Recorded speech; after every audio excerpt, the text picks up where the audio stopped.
దేశాభివృద్ధిలో Modi mark ప్రపంచ దేశాలు సైతం సెల్యూట్ చేస్తున్నాయని గాజువాక బీజేపీ కన్వీనర్ కరణంరెడ్డి నరసింహరావు అన్నారు. జీవీఎంసీ 64వ వార్డు గంగవరంలో వికసిత్ భారత్ యాత్ర ప్రారంభోత్సవ కార్యక్రమానికి ముఖ్య అతిథిగా హాజరయ్యారు. ఈ సందర్భంగా మాట్లాడుతూ కేంద్ర పథకాలను ప్రజలకు తెలియజెప్పడమే ఈ కార్యక్రమం ఉద్దేశం అన్నారు. రాష్ట్రంలో అమలవుతున్న పలు పథకాలకు కేంద్రం నిధులు ఇస్తుందన్న విషయాన్ని ప్రతి ఒక్కరూ తెలుసుకోవాల్సిన అవసరం ఉందన్నారు. పథకాలను ప్రజలకు చేరువ చేసే సంక్షేమాన్ని ప్రతి గడపకు అందించిన ఘనత ప్రధాని మోడీదే అన్నారు. भारत माता की भारत माता की मातरम मातरम वंदे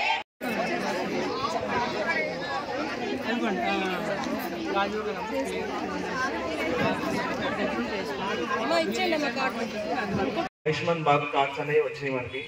ఆయుష్మాన్ భారత్ కార్డ్స్ అనేవి ఏంటంటే ఎనీ కార్పొరేట్ హాస్పిటల్స్లో అంటే ఎట్లాంటి పెద్ద హాస్పిటల్స్ కిమ్స్లో కానీ మెడికల్ అంటే గవర్నమెంట్ హాస్పిటల్స్లో కూడా పనిచేస్తాయి, అట్లాగే ప్రైవేట్ హాస్పిటల్స్లో కూడా ఆయుష్మాన్ భారత్ కార్డ్స్ అనేవి జరుగుతున్నాయి. దానికి ఏంటంటే 5 లక్షల రూపాయలు మనకి మనకి ఎంత మెడికల్ ఎక్స్పెన్సెస్ అయిందో 5 లక్షల వరకు లిమిట్ అవన్నీ ఉన్నాయి. సో ఇట్లాంటి ఆయుష్మాన్ భారత్ కార్డ్స్ కూడా మీరు ఉపయోగించుకోవాలని కోరుకుంటున్నాను. అలాగే పిఎంజే స్కీమ్ కూడా మన దగ్గర ఉంది. గర్ల్ చైల్డ్కి రెండో గర్ల్ చైల్డ్కి కూడా పిఎంజే స్కీమ్ కింద కూడా పిఎంజేవై స్కీమ్ కింద కూడా మనకి మీకు ఇస్తున్నారు.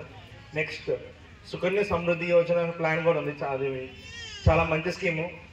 అంటే ఆడపిల్ల పడితే వాళ్ళకి ఎంతో కొంత అమౌంట్ పడితే వాళ్ళ పెళ్ళి అయిన టైంకి వాళ్ళకి సరిపోయే అమౌంట్ మన 16 lakhs అంత కదా కొంత అమౌంట్ అంతా ఉంది. అది పెద్ద అమౌంట్ కదా. ఇట్లాంటి చాలా స్కీమ్స్ అనేవి చాలా డెవలప్ చేయడం జరిగింది.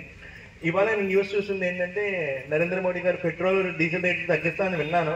మరి అది తొందరలో జరగాలని కోరుకుంటున్నాను. సో నేను ఎక్కువ టైం వేస్ట్ చేయను. ఇట్లాంటి గవర్నమెంట్ మనం కూడా కాపాడుకోవాలని మహేష్ ప్రధాని నరేంద్ర మోదీ గారు మనకి ఏ విధమైన పథకాలు ఇస్తున్నారు అన్నది విపులంగా మీ అందరికీ వివరించడం జరిగింది. ఈ యొక్క వికసిత్ భారత్ సంకల్ప యాత్ర యొక్క ముఖ్య ఉద్దేశం ఏంటంటే ఏదైతే దేశ ప్రధాని నరేంద్ర మోదీ గారు మన కేంద్రం నుంచి ప్రతి రాష్ట్రానికి కూడా ఎన్నో బడుగు బలహీన వర్గాల వరకు పేదలకి సంక్షేమ కార్యక్రమాలు అందిస్తున్నారు.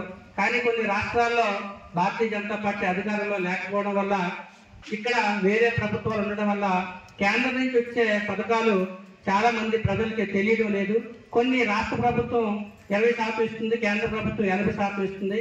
అందులోనూ కూడా వాళ్ళ కుటుంబాలు మాత్రమే పెట్టుకుంటున్నారు. అది కేంద్రం ఇస్తున్నట్లుగా తెలియడం లేదు. నేరుగా ఏవైతే కొన్ని సుకన్య సమృద్ధి యోజన, ఆయుష్మాన్ భారత్ ఇవన్నీ కూడా నేరుగా కేంద్రం నుంచి వస్తున్నాయి. ఆ పథకాల గురించి అయితే అసలు ఎవరికీ తెలియదు.